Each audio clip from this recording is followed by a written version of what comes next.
sa kada isa. Salamat sa Ginoo. Number one, diha kay Jesus Christ, atong personal manuluwas o Ginoo sa atong ginabuhi. Tapos, ikaduha, salamat sa kada isang RD, aton Pastor Alex, also ni Ma'am Lisel, Pastor White, atong former pastor, o sa tanan nga mga membro. Salamat nga naamo diri. Ingon sa siling sa Hebreo chapter 6 verse 10, kanya itong gihimo dili ni kalimtan sa Dios, atong gihimo. 1 Corinthians 15:58, dili kawang atong gihimo, atong ginahimo karon kada gabi kadto kamudi iyong balay, iyong gibiyaan, trabaho, uban. Unya, salamat sa inyong time. Unya, mga igsoon sa Ginoo, mga utod sa Dios, aming Baldomar pamilya, dili mi makapanalangin sa inyo ang Dios lang sa langit. Ang oras nga naglingkod mo, minaw sa pulong sa Dios. Unya, ini kadugay-dugay pauli, ugma balik na pud antud mahumani nga sitwasyon antud karong Biyernes. So ato ning gihimo para sa kimayaan sa Ginoo. Ug salamat atay bisita karon itag sa ni sa partner ni Brother Januar. O mga soon sa Ginoo, manindog ta atong ablihan atong Bible in the book of Luke chapter 23. Luke chapter 23 in verse 32 o 44. 42. Chapter 23 verse 42. Sige. Luke chapter 23. Luke chapter 23 and verse 32. O niya, mukutob sa 42. Luke 23 verse 32, kutob sa 42. Ako lang basahon, o niya, sunda sa inyong mga mata. O niya, mga utod sa Ginoo, o sa mong mga bisita. O kutob sa mga abutan sa kong tingog, na iwali ang pulong sa Ginoo. Ang mga tupadbalay namon da, ang pulong sa Ginoo aton initanan. Kunya ako lang basahon ang pulong sa Dios. Luke 23 verse 32 kutob sa 42. Ingon sa verse 33, and there was also two other malefactors laid with him to be put to death. Verse 33, and when they were come to the place it is called Calvary, they were crucified him and the malefactors, one on the right hand and one in the other on the left.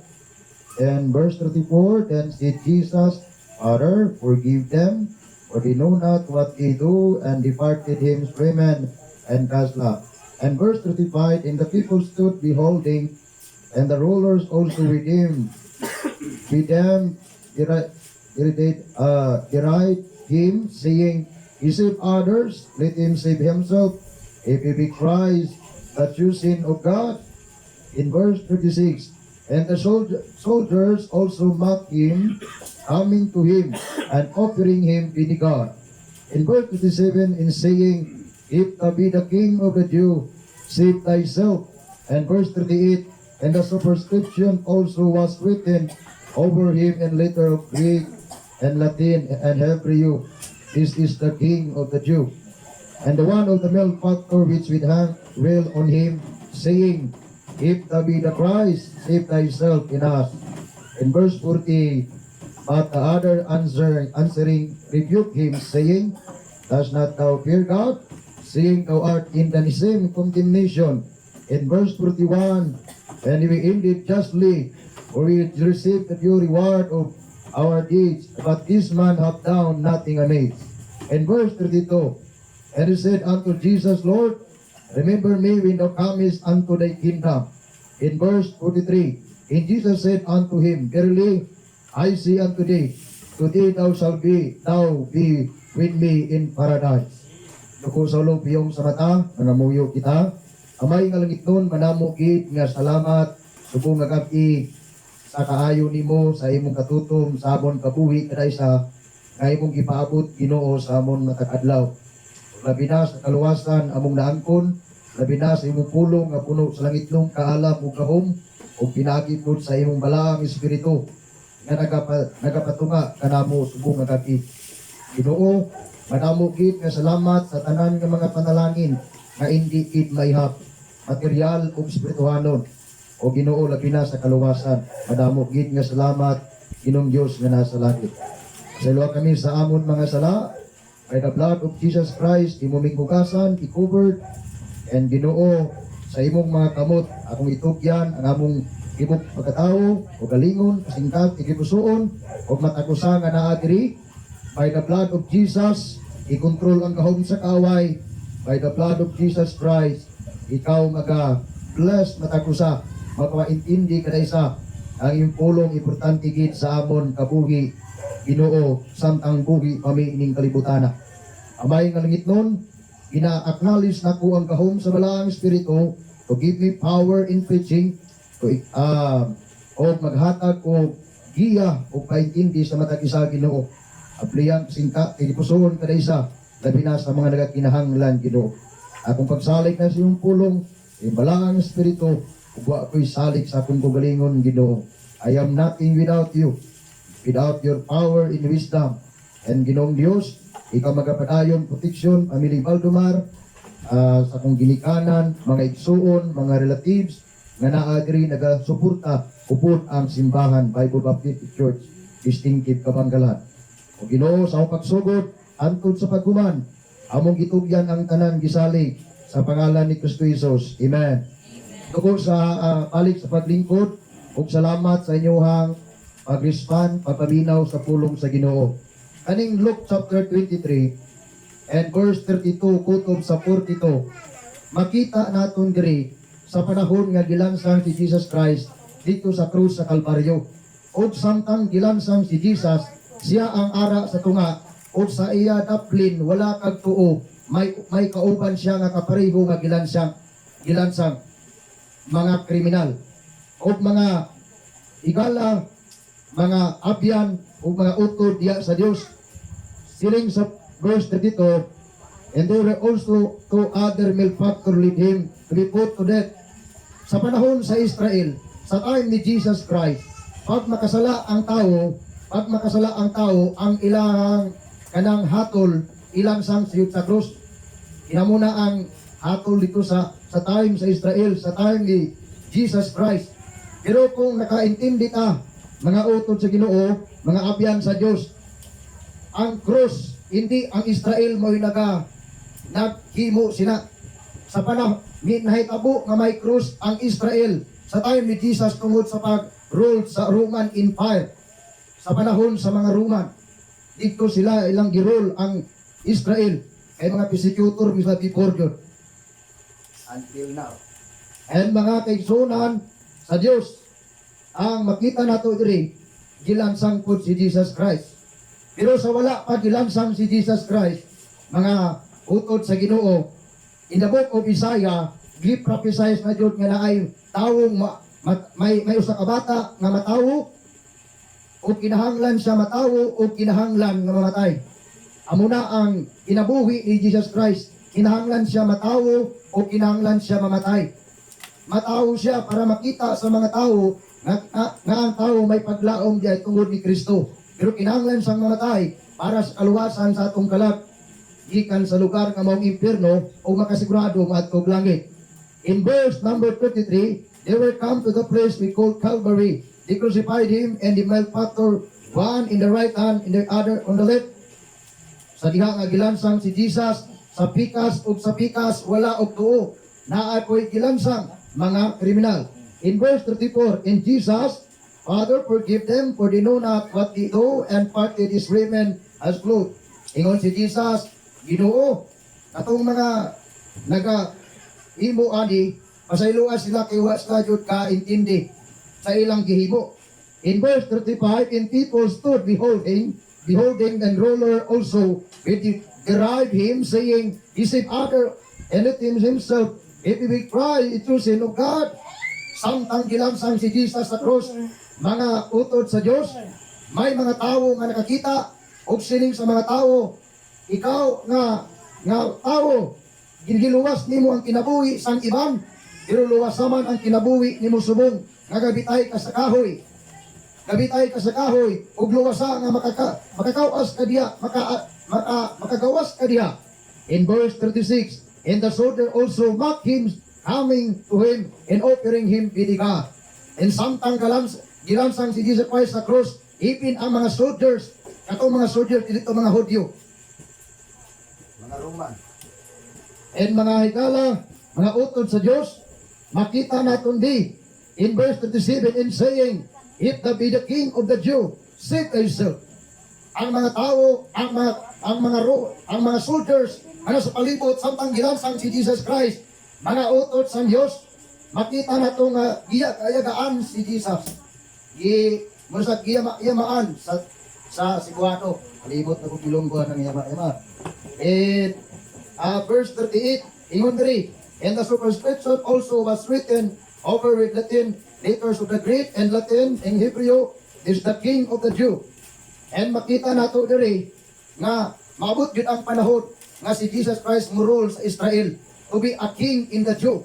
Kanang 666,000 nga mga sa panahon sa millennial reign mga utod sa Dios, puro na tanan mga Jewish people, mga diya nila makita nga si Kristo ang Dios. Sa panahon sa time nato karon, ang mga Israel, ang mga Jewish people, gahulat sila nga matawo ang Misaya, pero sa kabalo nga natawo na si Jesus Christ. Ang ilang pag-intindi nga ang Misaya matawo sa gitawag mangaranon nga mga pamilya. Was nakintindi nga natawo na gali si Jesus Christ sa gitawag pobre nga pamilya, kay ginapakita ni Jesus Christ ang humbleness dira nga natawo si Jesus sa life ni Mary o ni Joseph. O si from Abraham to King David, 14 ka henerasyon. From David to Jesus Christ, 14 ka henerasyon. Makita na to ang lineage ni Jesus Christ diya kay King David from Abraham. And mga utod sa Diyos, nagsugod ang Gentiles sa time ni Noah. Dito ni isa ayang mga anak, dito makita na to. Pero mga utod sa Diyos, ingon diri sa verse 39, in one of your factor with hang unreal on him and saying, if thou be Christ, save thyself in us. Save thyself in us. Samtang gilansang si Jesus Christ sa krus, sa tunga siya, sa wala og tuo, sa wala og tuo may gilansang man, siling sang isa sa pikas nga kung ikaw tinuod nga Dios, luwas sa imong kugalingon hasta kami. Pero sa verse 40, ingon diri sa verse 40, but the other answering rebuked him, saying, does not thou fear God? Saying thou art in the same condemnation? Siling sang isa, hindi bala ikaw na, why bala ikaw na hadlok sa Dios? Nga pareho na tangging nga gikondem, gilansang diri sa krus. Unsahay sa tong kinabuhi, naay panahon nga kanabang even naay mga persecution atong Christian life, mga utod sa Dios. Even sa life ni Jesus. In verse number 41, and we envied justly and received the due reward of other deeds, but this man hath thou nothing amazed. Siling sang isa, kita nakasala, gilansang ta nga duha, kay nakasala ta, pero kaning ara sa tunga, gilansang ni pero way sala. Amo na nga si Jesus Christ, walay sala. Namatay siya pero wa say sala. Pero naging makasala, iyang ikapi nga siya makasala dito sa krus sa Kalbaryo para ang atong mga sala iyang gidala sa krus sa Kalbaryo para kita mahimong matarong sa mata sa Diyos. Because kita tanan makasala, mga utod sa Ginoo. Makita natin di. In verse, pero mapantay mo, sa Facebook may nakawali nga si Kristo kinahanglan maimpierno kay para bayaran sala. May nakawali man nga ang dugo ni Kristo, dugo nga makasala. No, ang dugo ni Kristo, dugo tuwikan sa langit. Tungod i-consent siya sa balaang Espiritu sa Diyos. Kaya kung ang dugo ni Jesus parehas nato, di yun makahatag ka pa sa iluwan. Amo na nga, ang pinaka-importante sa kamatayon ni Jesus Christ sa krus, ang iyang blood, para ang tao mapasaylo ang atong sala. O makaangkong tagpaglaom for eternity by the blood of Jesus sa panahon nga dito sa krus sa Kalbaryo. And padayon ko mga utod, salamat sa pag-respond o pagpaminaw. Ingon siling pagyudiri sa pulong sa Ginoo. Ingon diri, and he said, Jesus, Lord, remember me, verse 41. Indeed just sleep or he received due reward over deeds, but this man of done nothing amazed. In verse siling sang isa sa verse 42. And he said unto Jesus, Lord, remember me when thou comest unto the kingdom. Lord, remember me. Kung mamatay ko, doon rumako dito sa langit. Verse 43, and Jesus said unto him, verily I say unto thee, today thou shalt be with me in the paradise. Ingon si Jesus, karon gid nga adlaw, subong gid nga adlaw, ubod ta ka dito sa langit. Makita naton di nga wa na, makita naton diri kasi ang pagtuo immediately langit ang iyang kalag. Wala ingon si Jesus nga balik sa naog sa krus, balik magpabautismo ka sa tanan nga mga simbahan, musunod maghimo at maayong buhat para maluwas o musunod ka sa 10 commandments. Mga wala immediately pag believe niya kay Jesus, immediately langit siya. Pero mga utod sa Dios, ang kaluwasan gisimple sa Ginoo pero naay mga pagtulunan nga duwakan pa jud gigimo ilang kulang ang kamatayon ni Kristo. Mga utod sa Dios, ang kamatayon ni Jesus Christ sa krus sa Kalbaryo from the beginning, in present, and for forever, ang kamatayon ni Jesus. Ug wala to'y kulang, wala ko to'y sobra. Isakto na to. Pag mo bilib ang tao, maluwas na jud. Pero Brad, sa diha nga buhi pa ta, pag mo bilib ka ang tao, kinahanglan siya ni follow up, i-disciple. Murang may Great Commission in the book of Matthew 28. Para mabautismuhan siya, kaya ang bautismo first act of obedience, kung maubi ka sa Ginoo, o sa diha nga maghimo mga lakad ka, para may maya ang Diyos kung magamit po imong kinabuhi. And mga utod sa Diyos, makita nato diri in verse 44. Okay? Manatag explain. So makita nato diri ang kamatayon tinuod. Ang kamatayon tinuod. In physical, we are all die.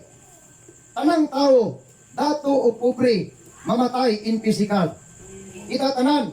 So, number 1, ang kamatayon tuod gid, ang kamatayon sure, ang kamatayon tinuod tungod, kita tanan makarasala. Kita tanan makarasala. In verse 32 and 33, ingon sa pulong sa Ginoo diri, and there were also 2 other malefactors leading on before to death, and they were come unto the place which called Calvary, crucified him, and the malefactor, one on the right hand, another on the left. Ang duwa ka, ang sa kilid o kilid ni Jesus Christ, na kinanglan sila mamatay. Bayadan nila o kamatayon tungod sila nakasala. Kita po ng mga tao, atong bayadan, ang bayad sa sala, mamatay ta physically. Mamatay ta. In the eye of God, we are all sinners. All departed from God because of sin. Mga higala, mga apyan, mga utod sa Diyos, sa mata sa Ginoo kita tanan makarasala, o kita tanan nalayo sa Ginoo tungod sa sala. Narison nga si Jesus, miyani sa kalibutan, gibiyaan niya ang langit, o nagpakamatay para mabalik ta sa Ginoo. Nagpakamatay sa krus. And mga utod sa Diyos, ang kamatayon tinuod ay tungod sa atong sala. Ang kamatayon tinuod kay ang bayad sa sala, maimpirno ang atong kalag. Maimpirno ang atong kalag. Mga utod sa Ginoo, kanang Roma 5:12, physical death na. Physical death. Ako lang basahon ang pulong sa Ginoo. Ingon sa pulong sa Dios kaning Roma 5:12. Ako lang basahon ang pulong sa Ginoo. Wherefore, as by one man sin entered into the world, in death by sin, so it passed upon all men, for that all have sinned. Ang Roma 5:12 naghisgot ni kamatayon pisikal. Muna mo connect sa Hebreo 9:27, and as it is appointed unto man once to die, but after this judgment, God appointed na mamatay ang tao tungod sa sala. Ang atong sala. Ang sala nga naa nato gikan kay Adam. Si Adam nakasala. Ang sala ni Adam usalang kabilog, disobedience. Amo na nga og tanaw nato sa panahon ni Adam, ang kamanmin usalang muubi lang sila. Pag-abot ni Moises, ginuwagan sa Ginoo pulo kabuok. Pero pag abot sa James, mutuman nimo ang siyam, ay kapulo di matuman, mahimong pakyas ang tanan. Amo nang kaluwasan pagtuo by grace. Kay dili 10 commandments ang makaluwas. Pero Brad, ang 10 commandments, pwede pa na i-apply na to sa mga luwas, pwede. Ngano man, kung tanaw na to, tibok Bible, commandments pa ni. Commandments pa ni, bilong lang ng 10 commandments. O, example, luwas na ka. Di ka na magsimba o mga puan. Di ba? Di na ka magsimba o mga Diyos nga patay. Kunya di ka magpatay. Ya, usa sa mga 10 commandments ka ng love, ya. Love. Muna ang mga utol sa Ginoo, makita nato diri ang kamatayon tinuod tungod sa sala, in physical. Mamatay kita tanan. Mamatay ta. Hindi kamatay nato ang atong lawas utob rin sa patio. Pero ang aton kalag muadto ni sa eternidad. Ang eternidad duha ka bilog, langit kag impierno. Langit kag impierno ang eternidad. Pag mamatay ang tao, upili lang siya. Kung may Kristo ka, langit. Kung kay Kristo, impierno. Amo gina ang eternidad. Mga higala, mga utol sa Diyos, mga apyan sa Diyos. Amo na ang eternidad. The reason nga ang kamatayon tinuod tungod sa sala, in physical namatay kita, in spiritual, kita tanan maimpierno. Kita tanan maimpierno. Death is sure because of sin. Death is sure for the wages of sin is death. Death is sure, but Jesus Christ is the hope for eternity. Mamatay mata physically, pero si Jesus Christ atong paglaon sa eternidad, maog langit. The reason nga si Jesus namatay sa krus. Kabalo mo, mga utod sa Diyos, tibok Pilipinas gitawag o kanang Christian country. Pero inikabot nimo sa airport, dito sa airport, beware of robbery. Di ba? Amo na mga utod sa Diyos. Ingon sila, ang tibok Pilipinas, mga Kristohanon, Christian country, pero inikabot nimo sa airport, inikabot nimo sa merkado, magpantay mo sa mga kawatan. Di ba? Muna nga delikado. Muna nga, di ato makita nga tanang tao makasasala. Di ato makita nga ang tanang tao makasasala. Yun. Amo na nga, ang Ginoo namatay yun sa krus para sa pagbayad sa atong sala. Amo na, Jesus Christ paid our sin. Jesus Christ is the only way going to heaven. Amo na mga utod sa Diyos na naay poor gospel. Si Kristo namatay, si Kristo gilubong, o si Kristo nabanhaw, o ang pinaka-importante sa kamatayon ni Kristo, ang iyang dugo. Muna ingon sa Colossians 1:14, in whom we have redemption through His blood, even the forgiveness of sin. Mamatay ka physical, maimpierno ang atong kalag, pero ingon si Jesus Christ, but God commanded His love toward us, in that while we were sinners, Christ died for us. Tungod sa gugma sa Diyos, ipakamat yan ito sa krus, ibayatan na atong sala, para dili ta maimpierno. Kabalo mo mga higala, mga apyan, diri sa MGB, o sa kabangkalan, ang pinakadako kasala sa tao, kanang i-reject nimo si Jesus Christ. Ingon sa kapastor, nang istoryanay sa katambay, dong, to, anugit ang pinakadako na sala, kay gibayatan naman ni Kristo ang aton sala. From the past, present, and future, gibayatan naman ni Kristo. Ang pinakadako na sala kung i-reject nimo si Kristo. Mao na'y pinakadako na sala. Kabalo mo, walay reliyon nga namatay sa krus. Pero naay reliyon, nagwali kamaturan. Amen? Only, nalipay ko nga naing kawali o kamaturan. Di ba? Amo nang salamat sa pulong sa Diyos. Ang pinaka-importante, karon nga gabi, subong nga gabi, nag-ibong kalag maadto sa langit, kung mamatay ta, ining kalibutana. Mamatay ta. Muna nga, kanang John 16, ingon niya, for God so loved the world, that He gave His only begotten Son, that whosoever believeth in Him should not perish but have everlasting life. Ang word diha nga, for God